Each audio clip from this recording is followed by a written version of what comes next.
ಎಲ್ಲರೂ ಕೈ ಬಿಟ್ಟಾಗ ರಾಯರು ಕೈ ಹಿಡಿದರು. ಜೀವನದಲ್ಲಿ ಕೆಲವೊಮ್ಮೆ ನಮಗೆ ಅನಿಸುತ್ತೆ ಎಲ್ಲವೂ ಮುಗಿದೋಯ್ತು ಅಂತ. ಯಾರೋ ನಮ್ಮ ಜೊತೆಲಿಲ್ಲ. ಅಪ್ಪ ಅಮ್ಮನಿಗೂ ನಮ್ಮ ನೋವು ಹೇಳ್ಕೊಳ್ಳೋಕ್ಕೆ ಆಗ್ತಾ ಇಲ್ಲ. ಆದರೆ ರಾಯರು ಯಾರಿಗೂ ನಾನು ಬಂದಿದ್ದೇನೆ ಅಂತ ಹೇಳಿ ಬರೋದಿಲ್ಲ. ಅವರು ಯಾರೋ ಒಬ್ಬರ ರೂಪದಲ್ಲಿ ಬರ್ತಾರೆ, ಒಂದು ಸಣ್ಣ ಮೆಸೇಜ್ ರೂಪದಲ್ಲಿ ಬರ್ತಾರೆ, ಅಥವಾ ಯಾವುದೋ ಒಂದು ದಾರಿಯ ರೂಪದಲ್ಲಿ ಬರ್ತಾರೆ. ನೀವು ಒಬ್ಬಂಟಿಯಾಗಿದ್ದಾಗ, ನಿಮ್ಮ ಜೀವನ ಮುಗಿದೋಯ್ತು ಅನ್ನೋ ರೀತಿ ನಿಮಗೆ ಅನ್ನಿಸ್ದಾಗ ರಾಯರು ನಿಮ್ಮನ್ನು ಬಂದು ಕೈ ಹಿಡಿದು ಮೇಲಕ್ಕೆ ಎತ್ತಿ ನಡೆಸುತ್ತಾರೆ ಎಂಬ ನಂಬಿಕೆ ನಿಮ್ಮಲ್ಲಿದ್ದರೆ, ನಿಮ್ಮ ಜೀವನದಲ್ಲಿ ಯಾವ ಸಮಸ್ಯೆ ಇದ್ದರೂ ಕೂಡ, ಯಾವ ಕಷ್ಟ ಬಂದರೂ ಕೂಡ ನೀವು ಅದನ್ನು ಎದುರಿಸಿ ನಿಲ್ಲುತ್ತೀರ ಗಟ್ಟಿಯಾಗಿ. ಹಲೋ ಫ್ರೆಂಡ್ಸ್, ನಮಸ್ಕಾರ ಎಲ್ರಿಗೂ ಕೂಡ. ನಮ್ಮ ಕರಿಯರ್ ಮತ್ತು ಲೈಫ್ ಕಷ್ಟದಲ್ಲಿದ್ದಾಗ ರಾಯರು ಯಾವ ರೀತಿ ನಮಗೆ ದಾರಿನ ತೋರಿಸ್ತಾರೆ ಅಂತ ನಾನೊಂದು ಕತೆ ಮೂಲಕ ನಿಮಗೆ ಹೇಳ್ತಾ ಹೋಗ್ತಾ ಇದ್ದೀನಿ. ಇದ್ರ ಮೂಲಕ ನಿಮಗೆ ರಾಯರ ಮೇಲೆ ನಂಬಿಕೆ ಜಾಸ್ತಿ ಆಗುತ್ತೆ. ಅಷ್ಟೇ ಅಲ್ಲದೆ ರಾಯರು ನಮ್ಮ ಜೊತೆಲೇ ಇದ್ದಾರೆ ಅನ್ನೋ ಅನುಭವ ನಿಮಗೆ ಆಗುತ್ತೆ. ನೀವು ಮರ್ತೋಗ್ಬಿಡ್ತೀವಿ ಒಂದೊಂದು ಟೈಮಲ್ಲಿ, ರಾಯರೇ ಇಲ್ಲಪ್ಪ ನಮ್ಮ ಜೀವನದಲ್ಲಿ, ನಂಗೆ ಇಂಥ ಕಷ್ಟ ಬಂದಿದ್ರೂ ಕೂಡ ಯಾವುದೇ ದಾರಿ ತೋರಿಸ್ತಾ ಇಲ್ಲ, ಯಾವುದೇ ಫಲ ನೀಡ್ತಾ ಇಲ್ಲ, ಎಲ್ರಿಗೂ ರಾಯರು ಒಳ್ಳೇದು ಮಾಡ್ತಾ ಇದ್ದಾರೆ, ಬಟ್ ನನಗೆ ಮಾತ್ರ ಯಾವುದೇ ರೀತಿ ಪ್ರತಿಫಲನ ಕೊಡ್ತಾ ಇಲ್ಲ ಅನ್ನೋ ರೀತಿ ಮೈಂಡ್ಸೆಟ್ ನಮಗೆ ಕ್ರಿಯೇಟ್ ಆಗಿಬಿಟ್ಟಿರುತ್ತೆ. ಅದಕ್ಕೋಸ್ಕರ ನೀವು ಈ ಕಥೆನ ಒಮ್ಮೆ ಕೇಳಿ, ಈ ವಿಡಿಯೋ ಫುಲ್ಲು ಕೊನೆ ತನಕ ನೀವು ನೋಡ್ತಾ ನಿಮಗೆ ಅರ್ಥ ಆಗುತ್ತೆ. ನೀವು ಅಂದ್ಕೊಂಡಿರೋದು ತಪ್ಪು, ರಾಯರು ಇದ್ದೇ ಇರ್ತಾರೆ, ಜೊತೆಲೇ ಇರ್ತಾರೆ, ಬಂದೇ ಬರ್ತಾರೆ ಅನ್ನೋದು ನಿಮಗೆ ಅರ್ಥ ಆಗ್ತಾ ಹೋಗುತ್ತೆ. ಇವತ್ತಿನ ಕಾಲದಲ್ಲಿ ನಮಗೆಲ್ಲ ಜಾಬ್ ಟೆನ್ಷನ್, ಕರಿಯರ್ ಗೊಂದಲ ಮತ್ತು ಫ್ಯಾಮಿಲಿ ಪ್ರಾಬ್ಲಮ್ಸ್ ಅಂತ ಏನಾದರೂ ಒಂದು ಸಮಸ್ಯೆ ಇದ್ದೇ ಇರುತ್ತೆ ಅಲ್ವಾ.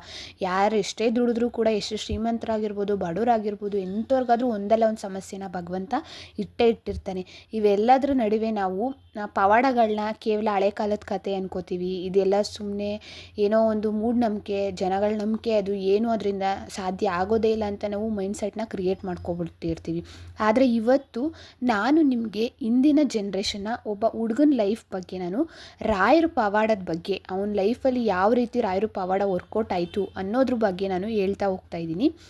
ಇದನ್ನು ನೀವು ಕೇಳಿದ್ರೆ ನಿಮ್ಗೆ ಅನಿಸುತ್ತೆ ರಾಯರು ಇವತ್ತಿಗೂ ನನ್ನ ಜೊತೆ, ಅಂದರೆ ನಮ್ಮ ಜೊತೆಗೆ ಇದ್ದಾರೆ ಅಂತ ನಿಮಗೆ ಗೊತ್ತಾಗುತ್ತೆ. ಹಾಗಾದರೆ ಬನ್ನಿ ಕಥೆನ ಶುರು ಮಾಡೇ ಬಿಡೋಣ. ಒಬ್ಬ ಸಾಫ್ಟ್ವೇರ್ ಇಂಜಿನಿಯರ್ ಇದ್ದ. ಅವನ ಹೆಸರು ಬಂದುಬಿಟ್ಟು ಕಾರ್ತಿಕ್ ಅಂತ.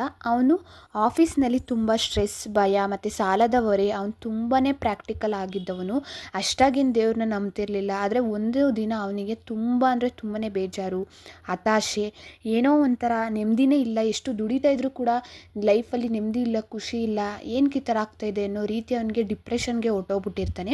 ಅಂಥ ಸಂದರ್ಭದಲ್ಲಿ ಅವನ ಫ್ರೆಂಡ್ಸ್ ಬಂದುಬಿಟ್ಟು, ಒಬ್ಬರು ಯಾರೋ ಒಮ್ಮೆ ಮಂತ್ರಾಲಯಕ್ಕೆ ಹೋಗಿ ಬಾ, ಅಲ್ಲಿಗೆ ಹೋದರೆ ಮನಸ್ಸು ತುಂಬ ಅಂದರೆ ತುಂಬಾ ಹಗುರ ಆಗುತ್ತೆ, ನೆಮ್ಮದಿ ಸಿಗುತ್ತೆ ಅಂತ ಹೇಳ್ತಾರೆ. ಆದರೂ ಕೂಡ ಅವನಿಗೆ ಅದ್ರ ಮೇಲೆ ನಂಬಿಕೆ ಇರಲ್ಲ. ಏನೋ ಒಂದು ಟ್ರಿಪ್ ಥರ ಹೋಗ್ಬಿಟ್ಟು ಬರೋಣ, ಒಂದು ಮೈಂಡ್ ರಿಫ್ರೆಶ್ ಆಗುತ್ತೆ ಅನ್ನೋ ಉದ್ದೇಶದಿಂದ ಅವನು ಮಂತ್ರಾಲಯಕ್ಕೆ ಹೊರಟು ಹೋಗ್ತಾನೆ. ಇನ್ನು ಮಂತ್ರಾಲಯಕ್ಕೆ ಹೋದಾಗ ಅವನಿಗೆ ಯಾವ ರೀತಿ ಅನುಭವ ಆಗುತ್ತೆ ಅಂದರೆ, ಅಲ್ಲಿನ ವೈಬ್ಸು ಅವನಿಗೆ ಏನೋ ಒಂಥರ ಪಾಸಿಟಿವ್ ಕೊಡ್ತಾ ಹೋಗುತ್ತೆ. ರಾಯರ ಬೃಂದಾವನದ ಮುಂದೆ ನಿಂತಾಗಂತೂ ಅವನ ಕಣ್ಣಲ್ಲಿ ನೀರು ಬಂದ್ಬಿಡುತ್ತೆ. ಅವನು ಯಾವುದೇ ರೀತಿ ವರನ ಕೊಡಿ ರಾಯರೇ, ನನಗೆ ಅದು ಬೇಕು ಇದು ಬೇಕು ಅಂತ ಕೇಳಲ್ಲ. ಬರೀ ರಾಯರೇ ನನಗೆ ನೆಮ್ಮದಿ ಕೊಡಿ, ಸರಿ ದಾರಿ ತೋರಿಸಿ ನನ್ನ ಜೀವನಕ್ಕೆ, ನನ್ನ ಜೀವನ ಯಾವ ಕಡೆ ಸಾಗ್ತಾ ಇದೆ ಅಂತಲೇ ನನಗೆ ಗೊತ್ತಾಗ್ತಾ ಇಲ್ಲ ತಂದೆ, ಅಷ್ಟು ಹತಾಶೆ ಆಗಿಬಿಟ್ಟಿದೆ, ಅಷ್ಟು ನೆಮ್ಮದಿ ಇಲ್ದಿರೋಂಥ ಜೀವನನ ನಾನು ನಡೆಸ್ತಾ ಇದ್ದೀನಿ ಅಂತ ಅವನು ಕಣ್ಣಲ್ಲಿ ನೀರು ಹಾಕ್ಕೊಂಡು ರಾಯರಲ್ಲಿ ಪ್ರಾರ್ಥನೆನ ಮಾಡ್ತಾನೆ. ಅಲ್ಲಿಂದ ಅವನು ವಾಪಸ್ ಬರುವಾಗ ಅವನಿಗೆ ಒಬ್ಬರು ಯಾರೋ ಅಪರಿಚಿತರು, ಅವನಿಗೆ ಗೊತ್ತೇ ಇಲ್ದಿರೋರು ಯಾರೋ ಒಬ್ರು ಬಂದ್ಬಿಟ್ಟು ರಾಯರು ಫೋಟೋ ಇರೋ ಅಂಥ ಲಾಕೆಟ್ನ ಕೊಟ್ಟು ಹೋಗ್ತಾರೆ. ಇದನ್ನ ನಿನ್ನ ಹತ್ರ ಇಟ್ಕೊಳ್ಳಪ್ಪ, ನಿನಗೆಲ್ಲ ಸರಿ ಹೋಗುತ್ತೆ ಅನ್ನೋ ರೀತಿ ಅವರು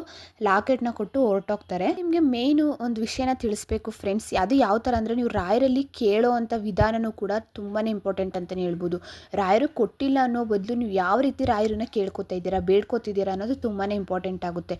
ನೀವು ಮೊದಲಿಗೆ ಇವಾಗ ರಾಯರ ಹತ್ರ ನಿಂತ್ಕೋತೀರಾ, ನನಗೆ ಸೈಟ್ ಬೇಕಪ್ಪ, ಮನೆ ಬೇಕಪ್ಪ, ಜಾಬ್ ಬೇಕಪ್ಪ, ಇಲ್ಲ ನನಗೆ ಸ್ವಲ್ಪ ದುಡ್ಡು ಬೇಕು, ಸಾಲ ಇದೆ ತೀರಿಸ್ಬೇಕು, ಆ ಥರ ಎಲ್ಲ ಕೇಳೋ ಬದಲು ನೀವು ನನಗೆ ಒಂದು ಒಳ್ಳೆ ದಾರಿನ ತೋರಿಸ್ಬೇಕು ತಂದೆ, ನನ್ನ ಲೈಫು ಯಾವ ರೀತಿ ಹೋಗ್ತಾ ಇದೆ ಅಂತ ನಿನಗೆ ಗೊತ್ತು, ನಾನು ಯಾವ ದಾರಿಲಿ ಹೋದರೆ ಸರಿ ಹೋಗುತ್ತೆ ಎಲ್ಲ ನಿನಗೆ ಬಿಟ್ಟಿರೋದು ನನ್ನಪ್ಪ, ನೀವು ಯಾವ ಕಡೆ ಕರ್ಕೊಂಡು ಹೋಗ್ತೀರಾ ಆ ಕಡೆಗೆ ನಾನು ಹೋಗೋದಕ್ಕೆ ಸಿದ್ಧನಿದ್ದೀನಿ ನನ್ನಪ್ಪ, ನನ್ನಿಂದ ಏನಾದರೂ ತಪ್ಪಿದ್ದರೆ ನೀವು ಕ್ಷಮಿಸಿ ನನ್ನನ್ನು ತಂದೆ ಅಂತ ನೀವು ಕೇಳಿಕೊಂಡು, ಆ ನಂತರ ನಿಮ್ಮ ಕಷ್ಟ ಹೇಳ್ದೇ ಇದ್ರೂ ಕೂಡ ರಾಯರು ಗೊತ್ತಾಗ್ಬಿಡುತ್ತೆ. ನೀವು ಹೇಳಲೇಬೇಕು ಅನ್ನೋದು ಏನೂ ಇಲ್ಲ.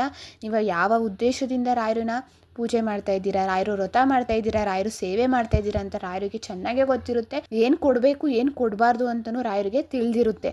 ಅದಕ್ಕೋಸ್ಕರ ನಾವು ತಾಳ್ಮೆಯಿಂದ ಕಾಯಬೇಕು ಅಷ್ಟೇನೆ. ಇದನ್ನು ನೀವು ಮೇಯ್ನ್ ಅರ್ಥ ಮಾಡ್ಕೋಬೇಕಾಗಿರೋವಂಥದ್ದು. ರಾಯರಲ್ಲಿ ನಾವು ಬೇಡಿಕೆ ಯಾವ ರೀತಿ ಇಡಬೇಕು ಅಂತ. ಅವನು ಮಂತ್ರಾಲಯದೆಲ್ಲ ದರ್ಶನನೆಲ್ಲ ಮಾಡಿಕೊಂಡು ಅವನು ಮತ್ತೆ ಅವನ ಲೈಫ್ಗೆ ಮತ್ತೆ ಬರ್ತಾನೆ. ಅಂದರೆ ಅಲ್ಲಿ ಮಿರಾಕಲ್ ಯಾವ ರೀತಿ ಆಗುತ್ತೆ ಅಂದರೆ, ಬಂದಿದ್ದು ನೆಕ್ಸ್ಟ್ ವಾರ ಕಾರ್ತಿಕ್ ಆಫೀಸ್ಗೆ ಹೋದಾಗ ಒಂದು ದೊಡ್ಡ ಶಾಕ್ ಆದಿರುತ್ತೆ. ಕಂಪ್ನಿಯಲ್ಲಿ ಅವನ ಟೀಮ್ ಎಲ್ಲರೂ ಕೂಡ ತೆಗ್ದಾಕ್ತಾ ಇರ್ತಾರೆ ಕೆಲಸದಿಂದ. ಆದರೆ ಕಾರ್ತಿಕ್ನ ಮಾತ್ರ ಮ್ಯಾನೇಜ್ಮೆಂಟ್ ಆಗಿನೇ ಉಳಿಸ್ಕೊಡ್ತಾರೆ. ಅದು ಅವನಿಗೆ ಏನೋ ಒಂಥರ ಆಶ್ಚರ್ಯ ಅಂತ ಹೇಳ್ಬೋದು. ಅವನಿಗೆ ಪ್ರಮೋಷನ್ ಜೊತೆಗೆ ಒಂದು ಒಳ್ಳೆ ಪ್ರಾಜೆಕ್ಟು ಕೂಡ ಹಾಕ್ಬಿಡ್ತಾರೆ. ಅದನ್ನು ಅವನು ನಂಬೋದಕ್ಕೆ ಸಾಧ್ಯನೇ ಇಲ್ಲ. ಅಷ್ಟೇ ಅಲ್ಲದೆ ಅವನಿಗಿರೋಂಥ ಆರೋಗ್ಯ ಸಮಸ್ಯೆ ಆಗಿರ್ಬೋದು, ನೆಮ್ಮದಿಯಾಗಿ ನಡೆಸ್ತಾ ಇರೋಂಥ ಜೀವನ ಇತ್ತಲ್ಲ, ಅದೆಲ್ಲ ಕಾಲಕ್ರಮೇಣ ನಿಧಾನಕ್ಕೆ ಮಾಯ ಆಗ್ತಾ ಹೋಗುತ್ತೆ. ಎಲ್ಲವೂ ಕೂಡ ಅನ್ಎಕ್ಸ್ಪೆಕ್ಟ್ ಇರ್ಬೋದು ಅಂತ ಅನ್ಕೊಳಕ್ ಹೋಗ್ಬೇಡಿ. ಅವನು ಆ ರಾಯರ ಲಾಕೆಟ್ ಹಾಕಿಕೊಂಡ ದಿನದಿಂದಲೇ ಇದೆಲ್ಲವೂ ಕೂಡ ಶುರು ಆಗಿರೋದು, ಇದಂತೂ ಸತ್ಯ. ಇದರಿಂದ ನಮಗೆ ಏನು ಅರ್ಥ ಆಗುತ್ತೆ ಅಂದರೆ, ರಾಯರೇನು ಬಂದು ನಮಗೇನು ದುಡ್ಡು ಕೊಡಲ್ಲ ಅಥವಾ ನಮ್ಮ ಲೈಫಲ್ಲಿ ಏನೋ ಒಂದು ಮ್ಯಾಜಿಕ್ನ ಮಾಡಲ್ಲ. ಅವರು ನಮಗೆ ಕಾನ್ಫಿಡೆನ್ಸ್ನ ಕೊಡ್ತಾರೆ, ಸರಿಯಾದ ಸಮಯದಲ್ಲಿ ಸರಿಯಾದ ದಾರಿನ ತೋರಿಸ್ತಾರೆ, ಯಾವ ದಿಕ್ಕಿಗೆ ಹೋದರೆ ನಮಗೆ ಜೀವನ ಸುಧಾರಿಸುತ್ತೆ ಅಂತ. ಇವತ್ತಿನ ಕಾಂಪಿಟೇಟಿವ್ ವರ್ಲ್ಡ್ನಲ್ಲಿ ನಮಗೆ ಆ ಒಂದು ಪಾಸಿಟಿವ್ ಎನರ್ಜಿ ಬೇಕೇ ಬೇಕು. ನೀವು ಮಂತ್ರಾಲಯಕ್ಕೆ ಹೋಗೋಕ್ಕಾಗಿಲ್ಲ ಅಂದರೂ ಪರವಾಗಿಲ್ಲ, ನೀವು ಮನೇಲೇ ಒಂದು 10 ನಿಮಿಷ ರಾಯನ ಸ್ಮರಣೆನ ಮಾಡಿ. ಆ ನಂಬಿಕೆನೇ ನಿಮ್ಮನ್ನ ಕಾಪಾಡ್ತಾ ಹೋಗುತ್ತೆ. ನೀವೇನು ಪೂಜೆ ಮಾಡಬೇಕು, ಡೈಲಿ ಮಠಕ್ಕೆ ಹೋಗಬೇಕು, ರಾಯರಿಗೆ ಉರುಳು ಮಾಡಬೇಕು, ಹೆಜ್ಜೆಗೊಂದು ನಮಸ್ಕಾರನೇ ಮಾಡಬೇಕು ಅನ್ನೋದು ಏನೂ ಇಲ್ಲ. ನಿಮ್ಮ ಮನಸ್ಸಲ್ಲೇ ಕೂಡ ನೀವು ರಾಯರನ್ನ 10 ನಿಮಿಷ ನೀವು ಸ್ಪೆಂಡ್ ಮಾಡಿ, ಸ್ಮರಣೆ ಮಾಡಿ, ಬೆಳಗ್ಗೆ ಸಂಜೆ ಅಷ್ಟೇ ಸಾಕು. ಅದು ರಾಯರಿಗೆ ಮುಟ್ಟುತ್ತೆ, ತಲುಪುತ್ತೆ. ನೀವು ಮಾಡುವಂಥ ಕೆಲಸದಲ್ಲಿ ರಾಯರು ಇದ್ದಾರೆ ಅಂತ ನೀವು ಕಾಣಬೇಕು, ನೆನೆಸ್ಕೋಬೇಕು. ರಾಯರಿಂದನೇ ಇದೆಲ್ಲವೂ ಸಾಧ್ಯ ಅಂತ ನೀವು ಅಂದ್ಕೊಂಡಾಗ್ಲೇ ರಾಯರು ನಿಮ್ಮ ಕೈ ಹಿಡಿದು ಕಾಪಾಡೋದಕ್ಕೆ ಸಾಧ್ಯ ಆಗುವಂಥದ್ದು. ನೀವು ನಂಬಿಕೆನೇ ಇಟ್ಟಿಲ್ಲ ಅಂದರೆ ರಾಯರು ನೀವು ನಂಬಿದ ಮೇಲೇ ಒಳ್ಳೇದು ಮಾಡೋವಂಥದ್ದು. ನೀವು ನಂಬೇ ಇಲ್ಲ ಅಂದಮೇಲೆ ಯಾವ ರೀತಿ ಅವರು ಒಳ್ಳೇದನ್ನ ಮಾಡ್ತಾರೆ?